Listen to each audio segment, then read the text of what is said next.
नमस्ते, मैं हूं निखिल और आप देख रहे हैं खबर गांव का डेली इंटरनेशनल बुलेटिन राजदूत।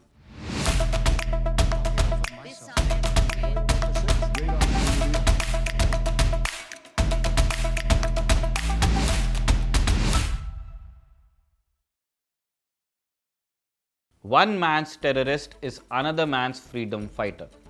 बड़ी प्रचलित कहावत है। हिंदी में मायने हुए कि कोई व्यक्ति या संगठन किसी के लिए आतंकवादी हो सकता है तो वही संगठन या व्यक्ति किसी के लिए क्रांतिकारी या फ्रीडम फाइटर भी हो सकता है। 100% सच बात है। कौन आतंकवादी है और कौन नहीं है, ये पूरी तरह डिपेंड करता है कि आप किस पाले में हैं, आपका भूगोल कहाँ का है, आपके बायसेस क्या हैं। कुछ आप एग्जाम्पल्स ले लीजिए, उससे बात हो जाएगी साफ। हमास, यूएस और उसके एलाइज कहते हैं कि आतंकवादी संगठन है, लेकिन अगर आप कुछ वक्त पीछे जाकर के उन देशों की गिनती करते जो हमास को आतंकवादी संगठन मानते हैं तो दर्जन भर भी उनका नंबर नहीं होता। लेकिन जब से ईयू ने हमास को आतंकियों की लिस्ट में शामिल किया है तब से इन देशों की संख्या बढ़ रही है। इसमें नोट करने वाली बात है कि हमास को ज़्यादातर वही देश आतंकी मानते हैं जो अमेरिका और इजराइल से अच्छे संबंध रखते हैं। इससे उलट राय ये भी है कि हमास अपने लोगों की आज़ादी के लिए लड़ रहा है। एक तबका वो भी है मानने वाला, फिलिस्तीनियों का बड़ा तबका तो यही मानता है। इसलिए एक धड़ा के नज़रिए में ये क्रांतिकारी हुए और दूसरे के नज़रिए में आतंकवादी। लेबनान के हिजबुल्लाह पे आइए, वहाँ भी यही हाल है। अपनी ज़मीन से कब्जा छुड़वाने के लिए गुट बनाया गया था, अब वो ईरान के प्रॉक्सी के रूप में काम करता है। हिजबुल्लाह के लोग चुनाव लड़ते हैं, सरकार का हिस्सा भी हैं, इसीलिए उसे अफ्रीका के कू बेल्ट में जो दर्जन के भाव से आर्म ग्रुप्स या रेबल फैक्शंस घूम रहे हैं वहाँ नहीं रखा जा सकता। तो वो क्या हुआ? मिलिट्री हुआ, पैरामिलिट्री हुआ, मिलिटेंट ऑर्गेनाइजेशन हुआ या क्या हुआ? अब एक फैक्ट आप जानिए, दुनिया के ज़्यादातर देश हमास और हिजबुल्लाह को आतंकवादी संगठन नहीं मानते हैं। भारत की सरकार भी नहीं मानती है। हमने गृह मंत्रालय की वेबसाइट पर जाकर चेक किया, हमें 2 PDF मिले। पहली थी terrorist organisation listed in the first schedule of the unlawful activities prevention act 1967 और दूसरी थी unlawful associations under section 3 of unlawful activities prevention act 1967। दोनों ही PDF में हमें हमास या हिजबुल्लाह का नाम नहीं मिला। वहीं ईरान इन दोनों को पैसा और हथियार देता है ताकि इजराइल के खिलाफ ही लड़ते रहें। ईरान को मिडल ईस्ट का हीरो बनना है, इसलिए वो इजराइल को अलग अलग तरीके से मुश्किल में डालने की कोशिश करता है। अमेरिका हमास और हिजबुल्लाह को आतंकवादी संगठन मानता है, उसकी बड़ी वजह क्लियर है, इजराइल है। लेकिन अमेरिका से आप पूछेंगे कि हमास या हिजबुल्लाह को वो आतंकवादी संगठन मानता क्यों है, वो इजराइल का नाम नहीं लेगा, ह्यूमन राइट्स की बात करेगा। पर कई मौके ऐसे भी हुए जहां ह्यूमन राइट्स वायलेशन हुआ, फिर भी अमेरिका ने आंखें मूंदी, उन संगठनों को आतंकवादियों की सूची में नहीं डाला, बल्कि दुनिया के सामने उनको अपना दुलारा बनाकर पेश किया। आपको 3 एग्जाम्पल देते हैं। सबसे प्रचलित उदाहरण, सबसे पहले सीरिया के अंतरिम राष्ट्रपति हैं अहमद अल-शरा अल-गुलानी। एक समय अमेरिका की नज़र में खूंखार आतंकवादी होते थे, आईसिस के साथ नाम था, करोड़ों का इनाम इनके सर पर था, यूएस ने रखा था। पर अब ट्रम्प इन्हें अपने सगे लड़के की तरह चाहते हैं। पहली ही मुलाकात में शरा की तारीफ में कसीदे भी पढ़े उन्होंने, वेरी अट्रैक्टिव गाय कहा, सीरिया पर लगे प्रतिबंध भी कम कर लिए। अहमद अल-शरा भी अमेरिका के खिलाफ लड़ाई छेड़े हुए थे। उनका संगठन हयात तहरीर अल-शाम अमेरिकी सैनिकों से ही भिड़ता था। अब हो सकता है कि फ्यूचर में यही लोग अमेरिकी सैनिकों से ट्रेनिंग ले लें। ट्रम्प ने मेहरबानी क्यों दिखाई? क्योंकि बशर अल असद के रहते सीरिया से फ़ायदा वो उठा नहीं पा रहे थे। अब उनकी पसंद का आदमी वहाँ आ गया है तो उन्हें वहाँ संभावनाएं दिखने लगी हैं। दूसरा उदाहरण है east Turkestan Islamic movement ETIM। ये गुट उइगर मुसलमानों के अधिकारों की बात करता है, कहता है कि चाइना उइगर मुसलमानों पर जुल्म करता है, इसलिए हम शिनजियांग प्रांत में क्रांति लाएंगे, चीनी हुकूमत को उखाड़ फेंकेंगे और इधर इस्लामी राज्य स्थापित करेंगे। ETIM का नाम कई आतंकी हमलों में आ चुका है, आम चीनी नागरिकों को मारने का इल्ज़ाम है। अब ETIM को आतंकवादी गुट बताने वाले देशों के लिए जाकर के चेक कीजिएगा। चाइना ऑब्वियसली, एलाई पाकिस्तान, रूस, तुर्की और कुछ अरब देशों का नाम मिलेगा, पर यूएस का नहीं मिलेगा। क्यों? क्या ETIM को ह्यूमन राइट वायलेशन नहीं करता? करता है, पर अमेरिका को कोई सीधा नफा नुकसान नहीं जुड़ा है। उल्टा अमेरिका चीन के साथ एक साइलेंट वॉर में शामिल है। उसके खिलाफ जो हथियार उठाएगा उसे तो अमेरिका प्यार ही करेगा। तीसरा एग्जाम्पल ईरान से है। यहाँ एक मुजाहिदीन खल्क यानी एमी के नाम का संगठन हुआ करता था, इसलिए हम कह रहे हैं क्योंकि अब ये संगठन ईरान में एक्टिव नहीं है, इसके कार्यकर्ता इराक और दूसरे मुल्कों में आपको मिलेंगे। एमी के 1965 में बना था, खुद को मार्क्सिस्ट इस्लामिस्ट विचारों वाला बताता था। यानी इस्लामिक सिद्धांत भी मानता था, कार्ल मार्क्स के विचार भी मानता था। ईरान में शाह की नीतियों का विरोध करते थे ये लोग।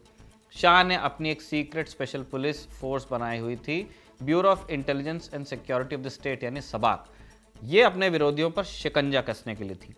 एमईके ने इस पुलिस फोर्स के कई लोगों की बेरहमी से हत्या की थी। इसके अलावा भी एमईके पर ह्यूमन राइट्स वायलेशन के इल्ज़ाम लगे। उस समय शाह तो अमेरिका के लाडले थे, पर शाह की सत्ता इस्लामिक क्रांति में गई। अब एमईके के लोग इस्लामिक रिजीम के खिलाफ हुए। ईरान का इस्लामिक रिजीम अमेरिका को बड़ा शैतान कहता है, इसराइल को छोटा। इसलिए अमेरिका ने एमईके को समर्थन दे दिया। इस्लामिस्ट मार्क्सिस्ट उसको कैपिटलिस्ट समर्थन दे रहा है। ईरान तो एमईके को आतंकवादी संगठन कहता है, पर ट्रंप अपने खास लोगों को एमईके के साथ मीटिंग में भेजते हैं। जानकार कहते हैं कि अमेरिका ईरान में रिजीम चेंज करवाना चाहता है। वो चाहता है कि एमईके के लोग ईरान आ सकें, इसलिए वो एमईके से दोस्ती बढ़ाने की कोशिश में रहता है। यहाँ भी अपने फायदे की वजह से अमेरिका ने एमईके को आतंकवादी संगठनों की लिस्ट में नहीं डाला है। इसका मतलब कौन आतंकवादी कहलाएगा और कौन नहीं, ये सहूलियत या कन्वीनियंस तय करती है, न कि ट्रैक रिकॉर्ड। भारत में सैकड़ों लोगों के कत्ल के गुनाहगार चीन के चलते संयुक्त राष्ट्र में रेजिग्नेटेड टेररिस्ट नहीं कहलाए जाते, क्योंकि चीन को काराकोरम से ग्वादर तक अपने माल के लिए रास्ता चाहिए, तो वो पाकिस्तान का साथ देता है, वीटो करता है। जिन्हें पाकिस्तान आतंकवादी के टैग से बचाना चाहता है उनके लिए चीन से मदद लेता है, और जिन्हें आतंकवादी करार देना चाहता है उनके लिए यूएस से मदद लेता है। पाकिस्तान को खुश करने के लिए अमेरिका ने बलोच लिबरेशन आर्मी बीएलए और उसके सहयोगी संगठन मजीद ब्रिगेड को फॉरेन टेररिस्ट ऑर्गेनाइजेशन एफटीओ की लिस्ट में डाल दिया है। अमेरिकी विदेश मंत्री मार्को रूबियो ने इसकी जानकारी दी है। रूबियो ने कहा कि बीएलए ने 2024 में कराची एयरपोर्ट के पास और ग्वादर पोर्ट अथॉरिटी कॉम्प्लेक्स में आत्मघाती हमलों की जिम्मेदारी ली, इसलिए हमने ऐसा कदम उठाया। बहुत देर से उठे हैं रूबियो। ये बात सच है कि बीएलए और बलूचिस्तान की आज़ादी से जुड़े संगठन हिंसा में शामिल रहे हैं। वो लोगों की पहचान की बुनियाद पर हत्याएं भी करते हैं और इसे किसी भी तरह जस्टिफाई नहीं किया जा सकता। लेकिन हिंसा का रास्ता अपनाने के पीछे बलोच संगठनों के अपने तर्क है। वो ऐसा क्यों करते हैं, 5 बिंदुओं में आपको समझाते हैं। पहले तो हिस्ट्री है। पाकिस्तान बनने के समय बलूचिस्तान के मुखिया कलात खान ने मांग की थी कि हमें एक अर्ध स्वायत्त रियासत बना दिया जाए। जब इंडिपेंडेंस की बात पूरी तरह से वो नहीं सेल कर पाए, उन्होंने कहा कि अर्ध स्वायत्त रखिए। पाकिस्तान के पॉलिटिकल लीडरशिप ने शुरुआत में उनसे यही वादा किया था, लेकिन बाद में बलोच लोगों को धोखा मिला। मार्च 1948 में पाकिस्तान ने सेना के दबाव में कलात का विलय अपने में करा लिया। फिर धीरे धीरे बलूचिस्तान के बाकी सूबों को भी अपने कब्जे में किया। इसलिए बलोच लोगों के मन में ये बात हमेशा के लिए घर कर गई। आज भी बलोच लोग इसे जबरन कब्जा मानते हैं। यही बात शुरुआती असंतोष की जड़ बनी, जो अब तक चली आ रही। इसलिए अब तक बलूचिस्तान में कई बार आज़ादी के लिए विद्रोह हो चुके हैं, चली रहा है। दूसरा बिंदु है बलोच लोगों के साथ भेदभाव। पाकिस्तान में अगर कहीं सबसे ज़्यादा संसाधन हैं तो वो है बलूचिस्तान की ज़मीन। यहाँ दर्जनों किस्म के मिनरल्स हैं, धातुएं हैं, गैस है, कोयला है, तांबा सोना। ग्वादर पोर्ट भी इसी प्रांत में है। इतने संसाधन होने के बावजूद बलूचिस्तान में सबसे ज़्यादा गरीबी मिलेगी आपको। पाकिस्तान की सरकार गैस और खनिज से होने वाली कमाई का ज़्यादातर हिस्सा पंजाब और कराची में खर्च करती है। इस्लामाबाद में चौड़ी चौड़ी सड़कें और चमचमाती इमारतें बनवाती है, जबकि बलूचिस्तान के लोग कच्ची रोड से काम चला रहे हैं। एक और बड़ा उदाहरण सुई गैस फील्ड का 1950 के दशक से पाकिस्तान को एनर्जी दे रहा है। यहाँ से गैस निकालकर पंजाब और सिंध के इलाकों में बांटी जाती है। लेकिन कई बलोच कस्बे आज भी ऐसे हैं जहाँ लकड़ी काटकर चूल्हों में खाना बनाया जाता है, उन्हीं की गैस उनको सप्लाई नहीं की जाती। तीसरा बिंदु राजनीति है। जब इस तरह के भेदभाव से यहाँ असंतोष बढ़ता है तो राजनीति भी उसी तरह की होती है। ये बात भी सच है कि बलोच नेता भी अस वर्सेस दम वाली राजनीति ही करते हैं। इसके लिए बलोच नेताओं और उनके पार्टियों को पाकिस्तान की राजनीति में अक्सर अलगाववादी कहा जाता है। बात सिर्फ बयान तक सीमित नहीं है। पाकिस्तान के इतिहास में अब तक ऐसे कई सैन्य ऑपरेशन हो चुके हैं जिनमें बलोच नेताओं की हत्या की गई, उन्हें झूठे केसेस में फंसाकर जेल में भी डाला गया। सबसे बड़ा उदाहरण 1973 का दिया जा सकता है। उस बरस पाकिस्तान के तत्कालीन राष्ट्रपति जुल्फ़िकार अली भुट्टो ने अताउल्लाह मेंगल की सरकार को बर्खास्त किया, जिसके बाद पूरे बलूचिस्तान में हिंसक प्रदर्शन हुए।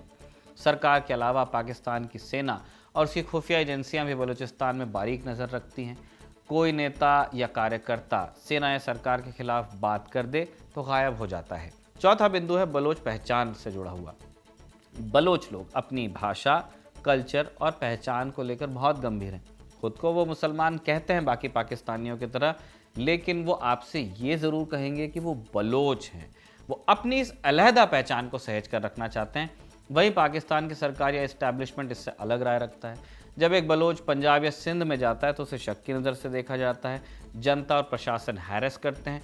ये बात खुद पाकिस्तानी मीडिया में डॉक्यूमेंट की गई है। ऊपर से पाकिस्तान की उर्दू भाषा को थोपने की पुरानी आदत राजदूत के दर्शक जानते हैं। 1971 में इस वजह से पाकिस्तान के 2 टुकड़े हो गए थे, ईस्ट पाकिस्तान बांग्लादेश बन गया। इसी तरह का उर्दू इन्वेजन आपको बलूचिस्तान में भी देखने को मिलता है और बलोच लोगों की भाषा उनके लिए पहचान से जुड़ा एक सेंसिटिव मुद्दा है।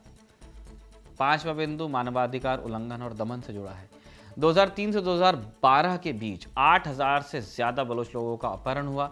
सिर्फ जून 2025 में 95 बलोच अगवा हुए। इसी महीने 6 एक्स्ट्रा जुडिशियल किलिंग्स हुई हैं और 67 ऐसी हत्याएं हुई जिनका शक पाकिस्तान के एस्टेब्लिशमेंट पर गया, पर कोई एक्शन नहीं हुआ। Human rights watch, amnesty international जैसे मानवाधिकार संगठनों की दर्जनों रिपोर्ट्स हैं जो बलूचिस्तान में दमन की पोल खोलती हैं। सबसे बड़ा उदाहरण तो बलूचिस्तान के मुख्यमंत्री रहे अकबर बुगती का है। दुनिया जानती है कि उनकी हत्या अगस्त 2006 में पाकिस्तान की सरकार ने कराई। सोचिए, जब इतने बड़े नेता के साथ ये हो सकता है तो आम लोगों का तो क्या हाल होता होगा। तो ये 5 बड़ी वजहें थी जिसको आधार बताकर बलोच लड़ाके हिंसा करते हैं। इसी हिंसा की वजह से अमेरिका ने BLA और मजीद ब्रिगेड को आतंकवादी घोषित कर दिया। पर थोड़ा थमिए, ये ट्रंप का दौर है और अब विश्व की राजनीति बदल गई। ट्रंप के अपने नियम कायदे हैं, उसके पीछे भी उनका कोई मंसूबा होगा। ऐसा हम क्यों कह रहे हैं, ये समझाने के लिए आपको बलूचिस्तान के मुद्दे पर अमेरिकी रुख पर नज़र डालनी पड़ेगी। ये बात सच है कि ज़्यादातर मौक़ों पर अमेरिकी हुकूमत ने बलूचिस्तान के मुद्दे पर पाकिस्तान का साथ दिया, पर टाइमलाइन पर गौर करेंगे तो पता चलेगा कि उस समय अमेरिका को पाकिस्तान की मदद की सबसे ज़्यादा ज़रूरत थी, इसलिए उसने ऐसा किया था।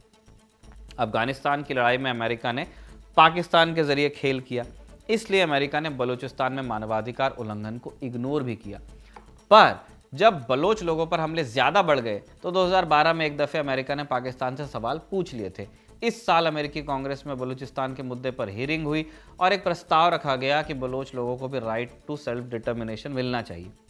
हालांकि इसे अमेरिकी कांग्रेस में ज़्यादा समर्थन नहीं मिला, पर फिर भी बलोच समस्या पर अमेरिका ने अपनी एक बात तो कह दी। उस समय पाकिस्तान की सरकार ने इस पर कड़ी प्रतिक्रिया दी, कहा था कि हमारा इंटरनल मैटर हम देख लेंगे।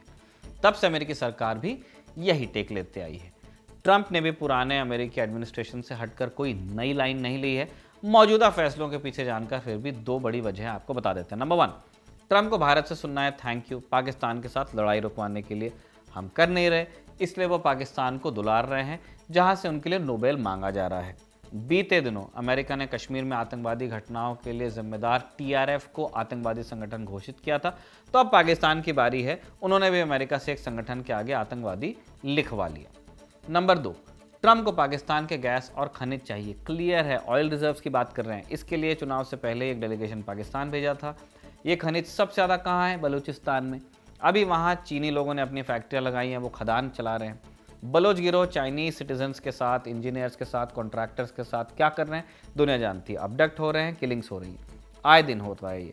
इसलिए हो सकता है कि ट्रंप अमेरिकी कंपनियों के लिए अभी से फील्डिंग जमा रहे हैं, ताकि कल जब अमेरिकी कॉन्ट्रैक्टर का मतलब हथियारबंद कॉन्ट्रैक्टर की बात कर रहा हूँ, ये जब बलोच लोगों पे गोलियां चलाएंगे तो खबर छपवाएंगे कि इतने आतंकवादी हमने मारे, उन्हें सिविलियन डेथ का इल्ज़ाम नहीं लेना पड़े। हमने राजदूत की शुरुआत इस सवाल के साथ की थी कि कोई आतंकवादी है या स्वतंत्रता सेनानी, उग्रवादी, ये कैसे तय होगा।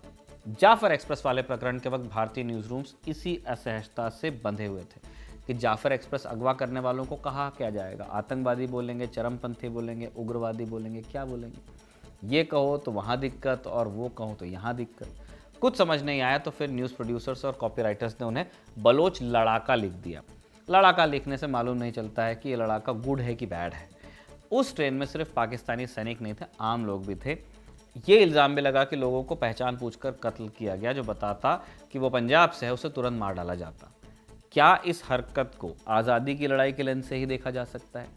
इसका जवाब हाँ में भी हो सकता है, लेकिन अगर इसका जवाब हाँ में है तो ऐसे हम कितने सारे कत्लों को जायज़ ठहरा देंगे। लेकिन जब कोई बलोच हमारी आंख में आंख डालकर अपनी कौम के कत्ल गिनाने लगेगा तब हम क्या करेंगे? हमें नहीं लगता कि इन सवालों के आसान जवाब मौजूद हैं किसी के भी पास। आज के राजदूत का मकसद BLA या मजीद ब्रिगेड को आतंकवादी या उग्रवादी में से एक साबित करना नहीं है। हमारा मकसद है उस कन्वीनियंस की ओर इशारा करना जो तय करती है कि कौन गुड किलर है, कौन बैड किलर है, कौन उग्रवादी है, कौन आतंकवादी है। विक्रम का क्या है, उन्हें खुद नहीं मालूम उन्होंने क्या किया है, लेकिन हमें इन सवालों पर गौर ज़रूर करना चाहिए। आज का राजदूत साजिद के साथ मिलकर लिखा गया और सर्वेश ने इसे रिकॉर्ड किया। आप देखते रहिए खबर गाँव।